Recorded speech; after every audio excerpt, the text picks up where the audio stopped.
Hello and welcome to the internet. How's everybody doing? So it's campaign week, fun fact for the day, and I have been nominated for Female Fellow and Regent. And when I was originally thinking about this, I just wanted to talk to people, which I can't do right now because everybody's so spread out.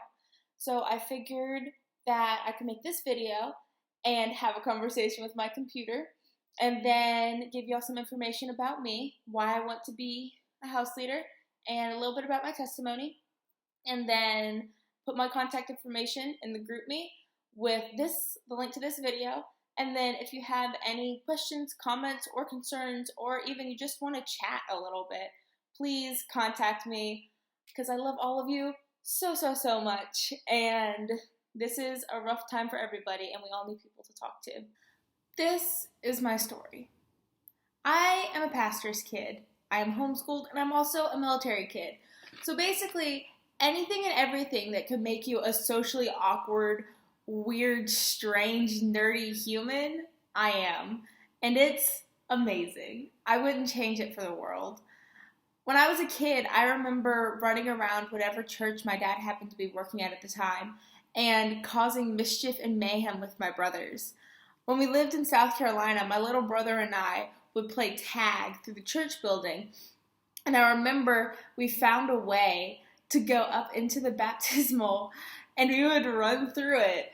Now, I'm pretty sure we got in trouble for that at some point, but it was so much fun. So it was totally worth it.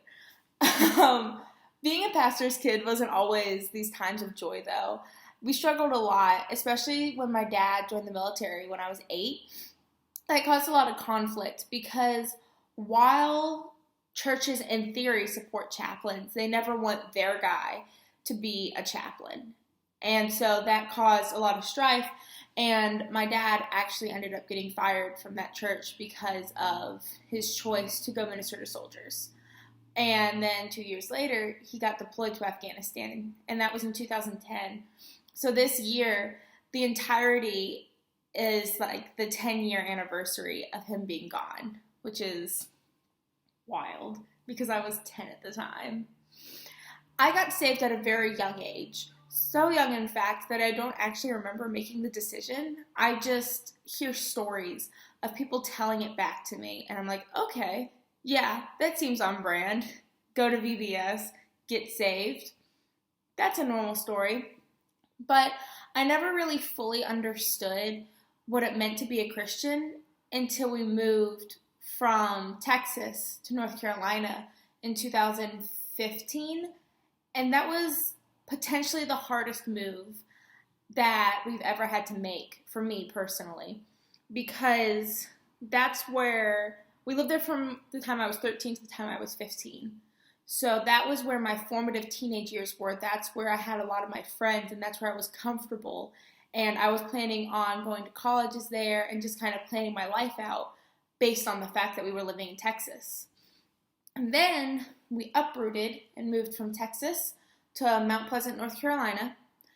And then we had a very bad church experience where Satan just got into the minds of the people and they acted on what he wanted them to do.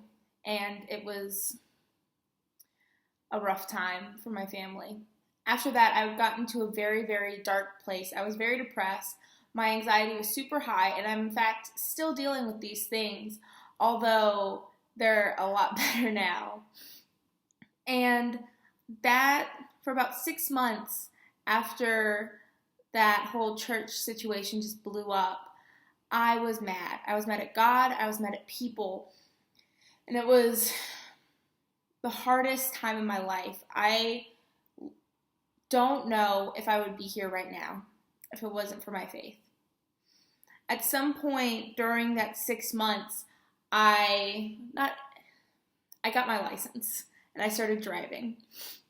And that was one of the most freeing things that had ever happened.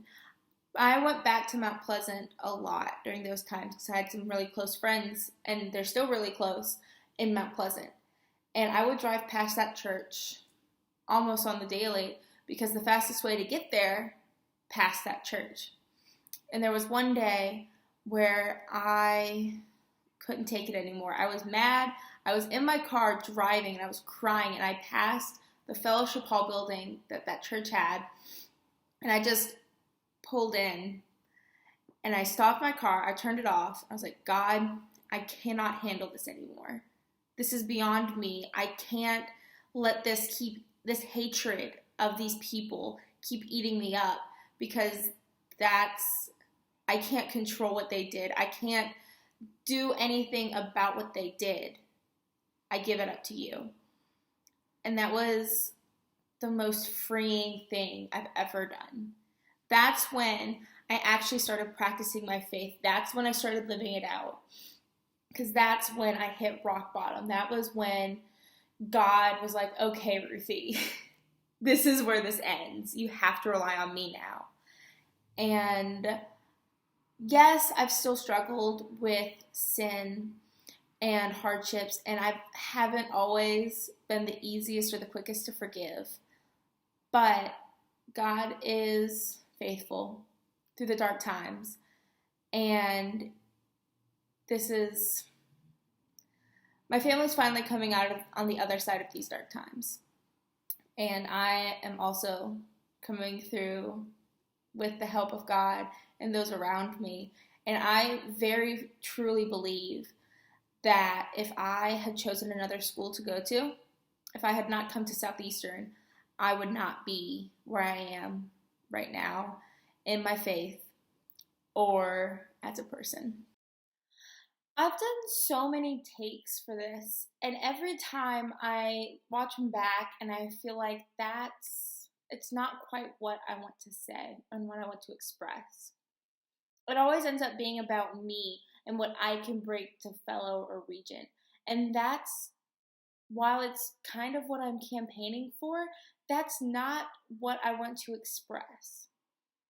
This is what I want to say. A year ago, I came in to Southeastern, and I was struggling with very bad depression and anxiety and some low-level self-harm, and I came in and was terrified of everything. I had a week-long panic attack during NSO, and what helped was the house leaders and the people that surrounded them. If it hadn't been for those house leaders, I don't think I would have integrated as well as I did into the community that I now love so much, and I crave that community. House leaders, that's their job. They're supposed to bring the freshmen that are absolutely terrified into a new space and make them feel comfortable. They're supposed to get somebody from where they are to where they can see the potential of them being. I am closer to God now than I ever have been in my life, and I attribute that to our house leaders pushing me towards what they saw in me when I was that terrified freshman only a year ago. And that's what I believe house leadership is. Now, I know that we're all lonely and we're all craving our friends, and it's very sad because we're all so separated because of the corona. But have this in your mind. God does this for a purpose, and we may not see that now, and this situation does suck. It's not fun. But sometimes you have to be separated from those you love most for a little while in order to come back together to really appreciate what you have. And what we have is amazing.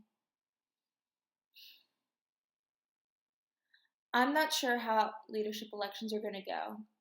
I'm praying that whoever God needs to be on leadership for this upcoming academic year will get elected and will do the best job that they can. And that's all we can hope for. Hi, hello. This is Editing Ruthie popping in for a quick second to say that the last clip that you watched of me talking about house leadership and the clip that you're about to watch were filmed on 2 different days. So that's why there's a difference in tone. I am very sorry. I should have thought that through. But it's fine. We're just going to roll with it. It's great. On to your regularly scheduled programming. Fun fact for those of you who don't know me, I don't like scripts unless I'm acting. So all of this is unscripted and therefore there are bloopers. So this is the third part of my video where I'm wrapping up and I'm saying, hey, House leadership is good. Pray about who you're gonna vote for. Here's a blooper reel. Okay, the first thing is gonna be my testimony. I'm going to share a little bit of that so that we all can get to know me a little bit better because it can be a wild ride sometimes. I'm going to talk about I'm going to talk about the fact that I can't speak. So these are going to be bloopers. I'm starting a blooper reel right now. Yeah. Hello and welcome to the internet. How's everybody doing? I hope you're having a fabulous day. So the purpose for this video, you remember that blooper reel that I talked about? Yeah, video. Yeah. Words. Okay. So obviously, if you don't know, you know the blooper reel that I keep mentioning. Burgle's making an appearance in this one because I love him. Why do I want to be a house leader? I have always, okay. Words. Hey, that blooper reel, getting some good stuff now. Fun fact for those of you who don't Hey.